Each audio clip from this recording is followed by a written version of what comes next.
Shalom, salam damai sejahtera bagi kita semua. Salam Natal, sukacita Natal bagi seluruh subscriber Pendeta YouTube yang selalu bersemangat di dalam mengikuti dan menonton, membagikan setiap postingan-postingan kita dalam seputar debat agama dan juga memberikan kesaksian-kesaksian iman yang lahir dari pertemuan dengan Kristus.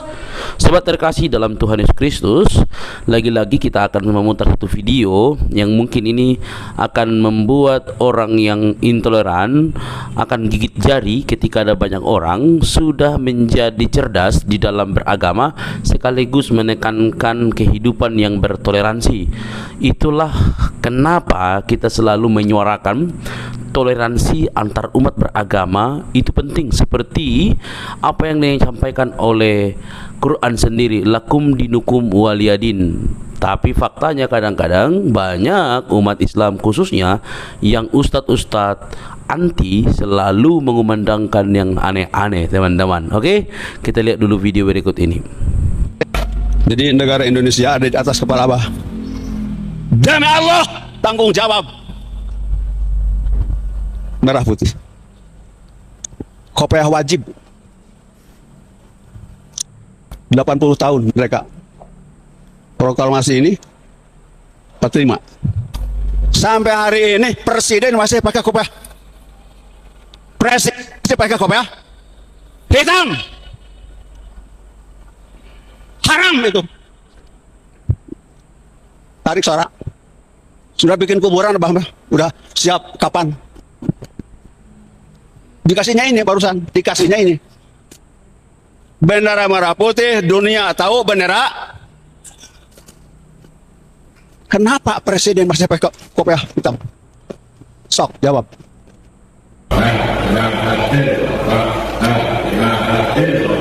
Saya menjadi saksi selama 5 tahun saya mencari kesalahan satu saja di Abah Gawat, tidak ada kesalahan satu pun. Jadi saya juga saksinya.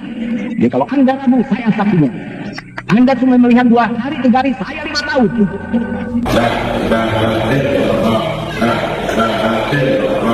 Itu bukan sholat sunnah Rasul, itu sunnah munafik itu. Sholat di Masjidil Haram sunnah sejak 90. Abah melihat ternyata sholat di haram itu sholat munafikin, bukan sholat Rasul. Sudah bidah dolalah itu. Hasil nonton bentak. Oh. Habis sholat mestinya melaksanakan zikir yang Nabi dikatakan gila oleh kafir. Apa zikirnya? La ilaha illallah. Silakan. Seperti Abah Sepuh di penjara. Illallah, la ilaha illallah, la ilaha illallah. Penjara goyang. Jadi ada gempa lokal. Bang yang semangat bang, habis dikir pokoknya neng servis bang. La ilaha illallah, la ilaha illallah. Ya, abang mau nete sampai pagi neng kasih. La ilaha illallah. Lah, biar semangat. Kalau semangat kan enak, dikir juga biar semangat. Allah resep, Allah senang dengan semangat itu, masya Allah. Ada hiro, ada himmah semangat. Tuh goyangin, kalau nggak digoyangin nggak enak. Illallah, la ilaha illallah. Dikir goyangin. Hanya untuk Abah. Al-Quran surat An-Nahl ayat 1 dan 5 hanya untuk Abah. Maka Abah sudah ditentukan oleh Yang Maha segala-galanya mesti punya wakil 313 untuk mempermudah talqin. Kasihan kitab jadi hafal, Quran jadi hafal, belum talqin, sengsara. Demi Allah tidak akan jadi wali Allah belum talqin. Demi Allah tidak talqin tidak akan jadi wali Allah. Paling wali kelas, wali murid, wali santri, wali nikah, wali kota, wali kukun, wali men. Sekali lagi, dari Allah tidak lewat talqin tidak akan jadi wali Allah. Nih wali Allah. Udah talqin yang sudah talqin, acungkan tangan. Yang sudah talqin, acungkan tangan. Yang belum jangan. Ya, belum talqin. Sing tua tuh. Yang sudah talqin dari Allah, wali Allah. Udah.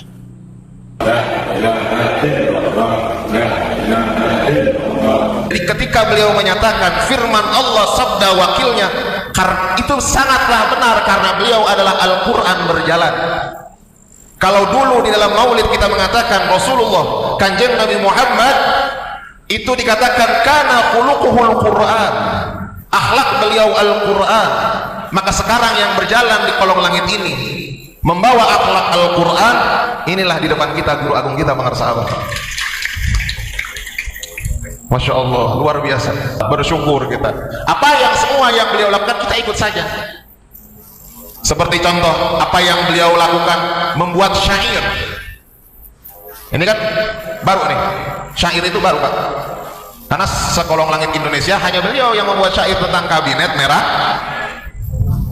Itu adalah metode dakwah Pak.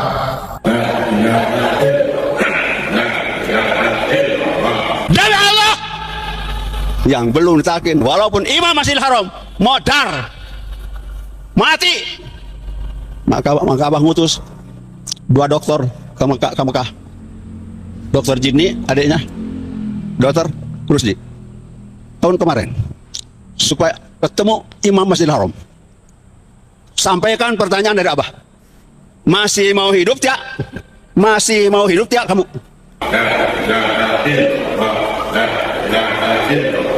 Tahun 68 talqin, hari itu juga Abah sholat, Abah pasti diterima. Kenapa? Ikut orang yang sholatnya pasti diterima. Siapa? Abah Anom. Dan Abah Anom itu kita semua alhamdulillah sholat kita sudah diterima. Kenapa? Ikut sholat dan orang yang sholat itu rajulun marok, Abah sepuh itu alhamdulillah kita sholat sudah diterima oleh Allah. Kenapa? Ikut sekolah, ikut kabar ikut itu paham. Alhamdulillah walaupun sholat sendiri hukumnya disebut cacirah ini begitu. Sholat menghadap batu, tapi tidak sah sholat kalau tidak menghadap batu. Ini kan menghadap batu ke kiblat itu. Kiblat itu batu, Ka'bah, tembok, tukang temboknya Nabi Ibrahim, tukang ngaduknya Nabi Ismail. Beres Ka'bah, keluar batu hitam dari bumi, simpan di sudut sebut rukun Hajar Aswad. Rukun Irak, Syam, Yaman. Makanya ada bacaan sebelum bacaan lagi, ya qawiyal, hei penguat 4 rukun. Penguat. Makanya perintah Abah itu untuk kepada Ki Rusdi dan kehidupan. Satu lagi apa? Memerintahkan kepada Tidodi, belum berangkat Tidodi, mesti ketemu Imam Haram, talqin. Kalau masih mau hidup, talqin. Kalau tidak mau talqin, jangan jadi imam. Begitu Tidodi, untuk membuktikan di Haram sudah tidak ada kebanggaan. Kalau Allah membuat 2 otak di dunia ini, selain otak ini, bina agama saja bubar. Kalau Allah membuat 2 otak selain otak ini di dunia ini sekarang, bina agama saja semua. Itu atau ada korban serahkan tembok, Cina pucat langsung ke neraka. Kalau Allah bikin 2 otak, selama otak ini ada, berarti bina agama saja sudah. Berarti Quran salah. Surat apa bikin tetap siapa saja yang sudah ditalqin walaupun sholat sendiri hukumnya berjamaah. Apa? Khususnya untuk orang yang sudah ditalqin bahwa walaupun sholat sendiri hukumnya malah kalau itu pencabut nyawa diciptakan Allah hanya untuk yang belum ditalqin. Apa? Malah kalau itu pencabut nyawa khusus untuk yang belum, yang sudah tidak akan bertemu Allah.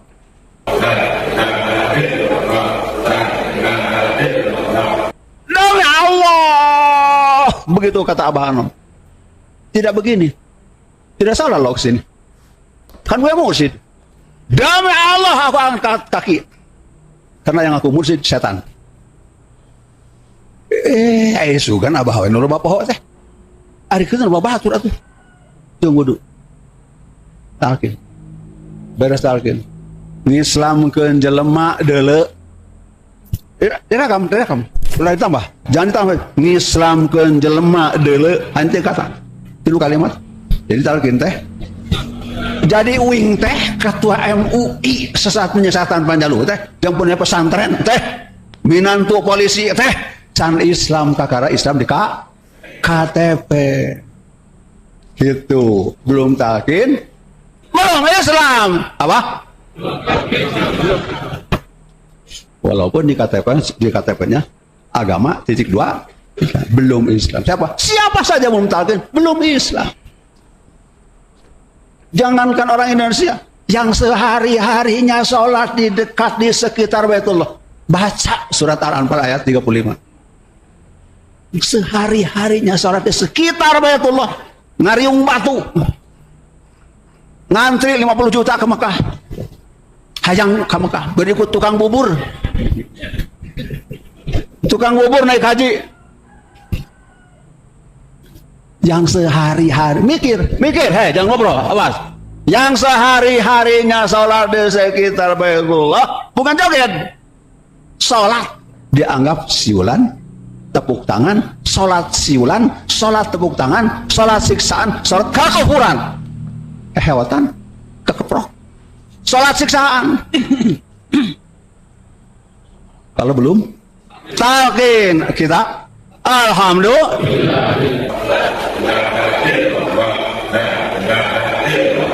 Bawa tongkat gue berarti tanda iman kepada gue dan iman kepada para nabi 124 iman. Jadi tongkat ini tongkat tangannya Nabi Muhammad dan tongkat 124 ribu nabi, 124 ribu tongkat di dalam tongkat ini.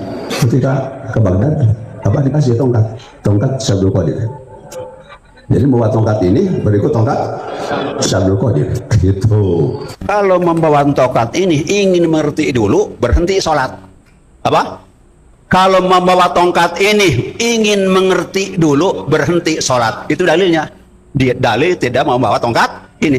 Membawa tongkat ini tanda orang beriman dan sunnah para nabi. Jadi bawa tongkat ini bawa tongkat nabi dan sunnah para nabi, bawa tongkat para nabi 120 ribu tongkat. Tahun 70 tambah bawa tongkat pengersa Abah Anom. Tahun 90 tambah bawa tongkat Abah Aos. Jadi membawa tongkat ini, tongkat kangennya Nabi Muhammad, tongkat para nabi, tongkat Abah Anom, tongkat Abah Aos. Kalau ingin mengerti dulu, berhenti sholat. Kenapa? Sholat lebih tidak mengerti. Kenapa? Menghadap batu. Menghadap. Tiap sholat kita menghadap. Mesti. Batu apa? Batu hidung. Bahasa Arab, Hajar Aswad. Yang keluar dari bumi, dari sorga, keluar dari tanah, disimpan di sudut Ka'bah. Itu. Ini Abah bawa. Batu hitam. Hajar 0,77 juta tahun yang lalu turun ke Indonesia. Sekarang dibawa apa?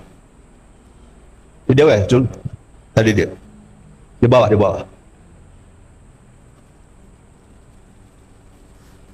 Bahaya tak batu nanti, batu hidung. Kita ngucup salaman, ya lah. Bismillahirrahmanirrahim. Bisi urang ke Mekah, gitu gawe tengke di Mekah teh.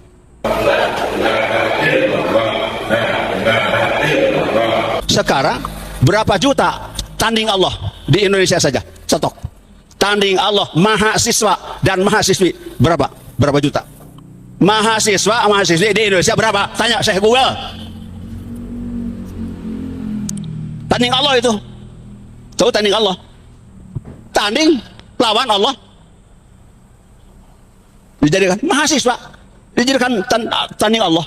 Kan hanya satu, Pancasila, satu. Yang Maha Esa. Kenapa dikasih siswa jadi mahasiswa? Kotor. Masya Allah. Syirik berapa?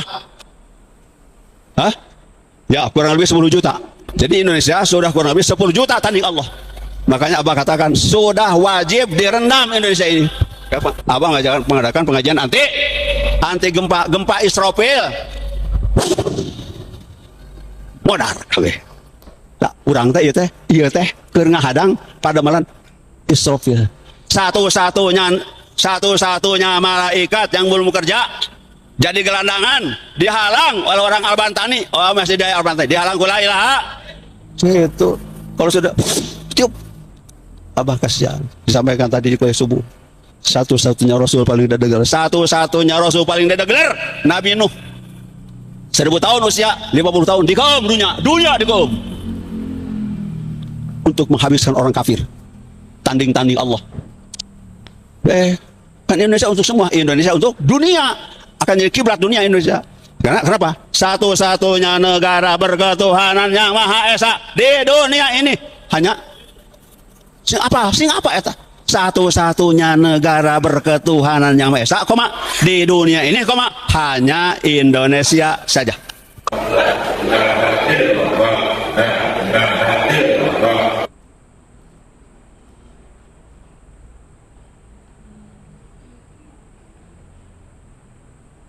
Hati-hati. Zaman Nabi sudah mengajak pulang. Raja'na minal jihad asghar. Sekarang kita sudah pulang dari perang paling kecil ila jihadil akbar, menuju jihad paling besar. Sekarang jihad akbar. Sekarang waktunya jihadul perang terbesar. Bukan perang otot, perang otak. Perang otot sudah diharamkan oleh agama. Makanya Abbas tidak mendoakan sama Palestina. Haram mendoakannya. Dosa besar. Kenapa? Dia tunduk kepada Rasulullah. Nembak duluan. Orang Islam tidak boleh nembak dulu. Kalau ditembak, jangan mundur. Itu Islam. Roja'na, kita semua telah pulang mina jihadil asghar. Kita sekarang sudah pulang dari perang paling kecil ila jihadil akbar, menuju perang terbesar. Jihadun nafsi yang tadi disebut di Fadlul Suhud, tangan nafsu. Partai sekarang lawannya kita. Alhamdulillah di faddalana ala katsir. Bagaimana Allah Subhanahu wa taala? Bagaimana sedang ini kaki dalam pesawat. Urang umroh, karena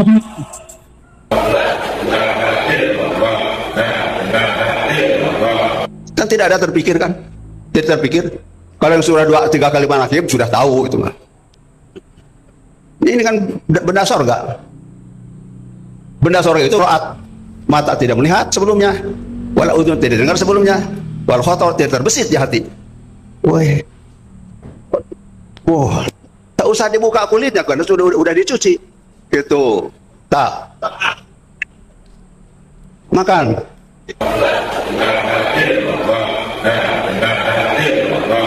Pakai kopiah hitam, haram hukumnya.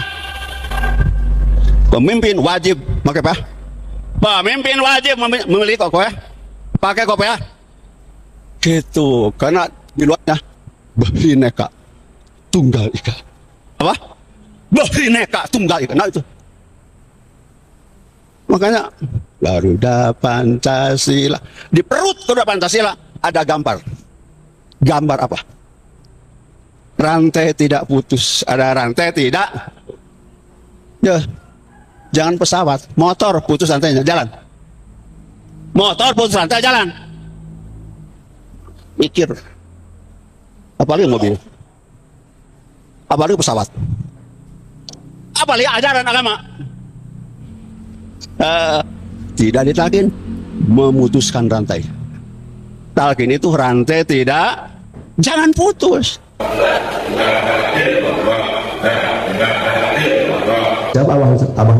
Abah itu yang ibadahnya bukan kepada Allah. Abah itu yang ibadahnya bukan kepada Allah, tapi oleh Allah. Itu makanya pasti diterima, tidak olehnya. Tahun 68 talkin, hari itu juga Abah sholat, Abah pasti diterima. Kenapa? Ikut orang yang sholat itu pasti diterima. Siapa? Abah Anom.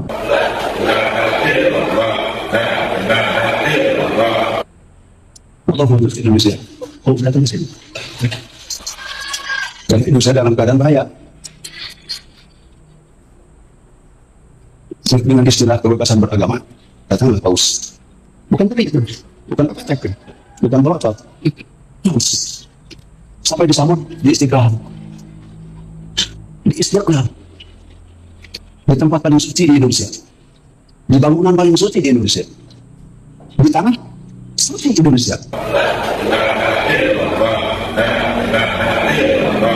Bumi ini tunduk, istilah Abah, Eropa merindukan kaki Abah. Makanya Abah umroh ke Eropa. Dan Pak Safah begitu teh. Umroh ke Madinah, ke Mekah, ke masjid, ke Madinah, ke masjid. Baik teman-teman yang terkasih dalam Tuhan Yesus Kristus, ya saya mengutip di awal tadi, lakum dinukum waliyadin, bagimu agamamu, bagiku agamaku. Itu adalah ungkapan yang disampaikan oleh Quran sendiri dan juga para muslim di dalam setiap perdiskusian, debat, dan di setiap perjalanan iman mereka. Kenapa hal itu disebutkan? Itu sebuah batasan yang disampaikan oleh Quran supaya tidak mencampur atau membahas agama orang lain. Tetapi alhasil teman-teman, sungguh alangkah banyak para polemikus muslim dan juga para ustadz yang terus menerus memutar-mutar balikan membahas tentang kekristenan, khususnya di hari Natal ini teman-teman. Mereka sangat kompak dan berkata hari mualaf sedunia. Entah dari mana mereka dapat istilah itu. Saya rasa kalau misalnya Sang Baginda hidup di zaman ini, dia akan terheran-heran melihat para ustadz-ustadz yang baru lahir di abad ke-20 membuat statement-statement di luar pikiran Sang Baginda. Kenapa? Karena Sang Baginda sudah lahir di abad ke-6, sedangkan Natal itu sudah ada di abad-abad pertama ketika Yesus lahir ke dunia. Jadi sangat disayangkan bahwa mereka ini terkesan memaksa dan ingin menyerupai. Saya hanya ingin memberikan sebuah pernyataan yang mungkin agak sedikit membuat Anda terdiam. Ini salah satu bukti bahwa kekristenan itu sangat lurus imannya, lurus Alkitabnya, dan lurus segala-galanya, karena berdasarkan fakta sejarah. Karena iman kekristenan itu dibangun di atas fakta sejarah, pelaku sejarah, dan masuk di dalam sejarah itu sendiri. Karena Yesus datang ke dunia bukan dalam angan-angan, bukan dalam dongeng. Oleh karena itu sulit untuk dibengkokkan. Maka segala sesuatu yang setelah kelahiran Yesus, kelahiran kekristenan, maka ajaran-ajaran lain, misalnya ajaran-ajaran pada abad-abad ketiga keempat yang ingin menyimpangkan ajaran sejati itu, mereka justru kedapatan melakukan kesalahan fatal yang ingin membengkokkan ajaran kekristenan. Alhasil sekalipun mereka mengeluarkan statement-statement yang ingin menentang ajaran kekristenan itu sendiri, tidak akan pernah berhasil, melainkan semua di anatema teman-teman. Kenapa? Karena kalau sudah lurus sebuah ajaran itu, kalau sudah lurus sebuah keyakinan itu, kita tidak perlu takut diusik. Itu intinya. Kita tidak perlu takut untuk dibahas orang. Kita tidak perlu takut digali informasi-informasi terkaitan dengan itu. Cari teman-teman terkasih, hal ini menjadi pelajaran buat teman-teman muslim yang membuat tanggal 25 Desember sebagai hari mualaf sedunia itu ungkapan-ungkapan omong kosong, dan itu tiru-tiruan, membuktikan bahwa apa yang Anda imani mungkin perlu dipertanyakan. Itu menjadi cambukan bagi teman-teman muslim atau ustadz yang selalu ingin membuat yang tidak ada pada zaman Nabi. Kenapa? Anda tidak perlu membuat sebuah tandingan-tandingan yang begitu, ya kan? Nah, Baginda itu menghormati Kristen pada zaman itu, gitu ya. Kenapa kalian menjadi seolah-olah lebih-lebih Baginda? Kan gitu. Harusnya sampai di situ pemahamannya. Maka kalau kalian membuat tandingan-tandingan yang ingin menyerupai, itu tandanya kalian tidak pede dengan apa yang kalian imani. Kalian hanya ingin membuat tandingan-tandingan yang notabene itu dibuat-buat. Itu seperti apa itu namanya ya, abu begitu ya. Abu ketika nampak gitu, tapi ketika ditiupkan hilang sejenak begitu. Nggak ada yang menarik di situ. Karena apa? Karena kalian buat-buat, bukan tata sejarah gitu, teman-teman. Saya pikir teman-teman bisa paham lah apa yang sampaikan. Selamat hari Natal, salam cerdas. Kalau lihat video tadi, bagaimana mereka pakai baju Sinterklas, saya tidak tahu video apa itu, tapi yang penting mereka sudah menunjukkan toleransinya di Indonesia, dan semoga itu menjadi dampak bagi banyak orang. Oke teman-teman, salam damai, kiranya kasih Kristus yang lahir ke dunia, yang menyelamatkan kita, percayalah kepada Dia, sebab Dialah satu-satunya Tuhan dan Juru Selamat yang menyelamatkan kita dari dosa. Sampai di sini teman-teman video saya, jangan lupa untuk mendukung dengan cara subscribe, like, komen, dan share. Tuhan memberkati kita.